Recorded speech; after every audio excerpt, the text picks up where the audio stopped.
Hi, welcome to Forex in 4. I'm Mike Conlon for FXEDU, and in the next 4 minutes, I'm going to show you the highlights of where the action is in today's Forex market. So let's get started. Good morning. Today is Thursday, July 1st. Happy July. This morning we're talking about Chinese slowdown to derail recovery. Overnight, the manufacturing growth in China slowed more than analysts expected as the Chinese are looking to curtail inflation and their housing market.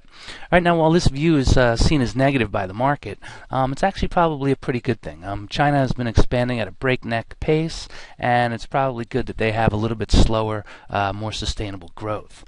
All right, but this does spotlight the reduction in world demand as economies are paring back, and economic uncertainty and lack of confidence is causing consumers to reduce consumption. All right, and what we're looking at here this morning is we're looking at the euro versus USD. Now, the euro is higher this morning as a result of a successful bond auction in Spain. Yesterday, Moody's came out and they said that they were going to put Spain's AAA credit rating under review, which caused the market to have a little bit of a panic there, thinking that Spain may get downgraded. But that hasn't happened. The bond auction went off as planned, and as you can see, we've got euro strength here with just under 124 versus USD. We're also looking at the pound. Pound's got some strength as well versus the dollar. Now, the dollar's weaker this morning because initial jobless claims came in higher than expected. We're expecting 460,000, and we got 472,000.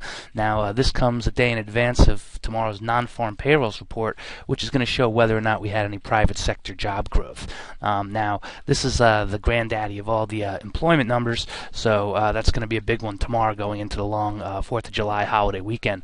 So we started off the morning with some weakness in the commodity currencies. All right, the Aussie was lower.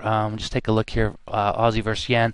Okay, the Aussie was lower, but it's coming back a little bit now as the market's sort of digesting the news. Retail sales figures and building permits are down in Australia, and that's giving the market reason to suspect that they may not raise rates for the rest of the year.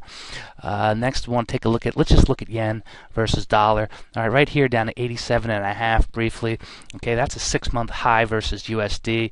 Now, the yen was stronger because we had overnight the Nikkei was down based on this Chinese news. We had Australia selling off, people unwinding carry trades, so that gave the yen some initial strength. As you can see, it's sort of rebounding here.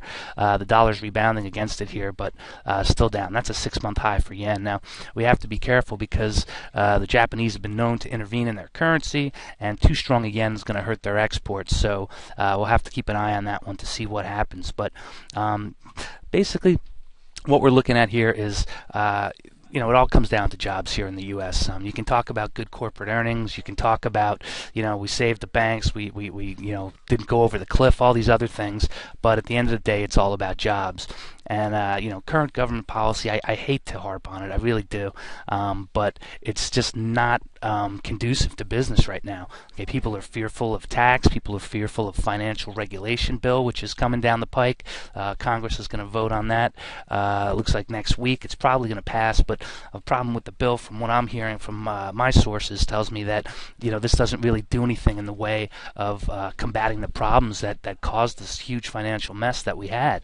Part of it's Fannie Mae and Freddie Mac. The idea that you're lending to people who can't afford homes, which caused these derivatives to be created so people could buy and sell them, then people could insure them, and it all starts from that source. And this bill says nothing about it, and that's unfortunate, but that's politics for you. So that's what we're sort of seeing. So whether or not the business climate is going to get better here in the U.S. is anybody's guess. But right now, if this policies continue, we're looking at further tax hikes down the road, more regulation. People are going to say, you know what, we're just going to take our toys and go play somewhere else. And we know what that's going to do for jobs growth here. That's not going to have jobs growth. Now, the government, their answer to this is, well, let's just extend unemployment benefits. And look, I get it. I feel bad for people who don't have jobs. But at the end of the day, unemployment benefits are the same as minimum wage. So if you're getting unemployment, why would you get out and get a job? Listen, people have to, come to the realization that some jobs may be gone, or that they might not ever get back to salaries that they were previously paid. But at some point you have to work, and you look at that point to upgrade and to find something more stable and a better position. But if we just keep handing out benefits to people, then there's no incentive for them to go out and work, and all we're doing is that we're giving handouts to one group and we're taking them from the other group. So it's basically people who get handouts from the government and those who pay for it, and that's what our economy is coming down to. So all this talk of having this homogeneous economy has really sort of gone out the window with all these government programs and things of that nature. So we can see what's happening with the markets as far as what the investment community thinks about different plans and going about it. And one such answer here is pound versus dollar. I just want to show you here in the daily chart. Okay, you can see that pounds had a nice climb against the dollar. We're back up over 150, and that really goes to show what the market thinks is a better economic policy. So, this isn't a problem right now. The U.S. still has strength because we're a safe haven currency, and people, when there's fear in the market, they come rushing to U.S. assets. But there's going to be a point in time when people are going to say, "Hey, wait a second! That the policy these guys are following is just a road to nowhere."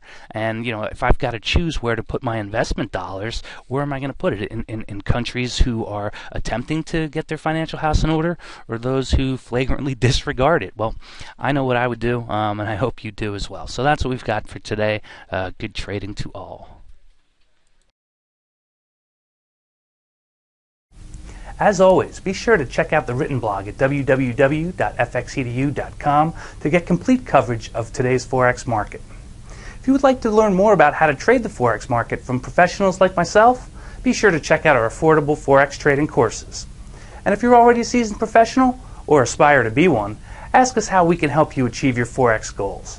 Go to www.fxedu.com to get started today.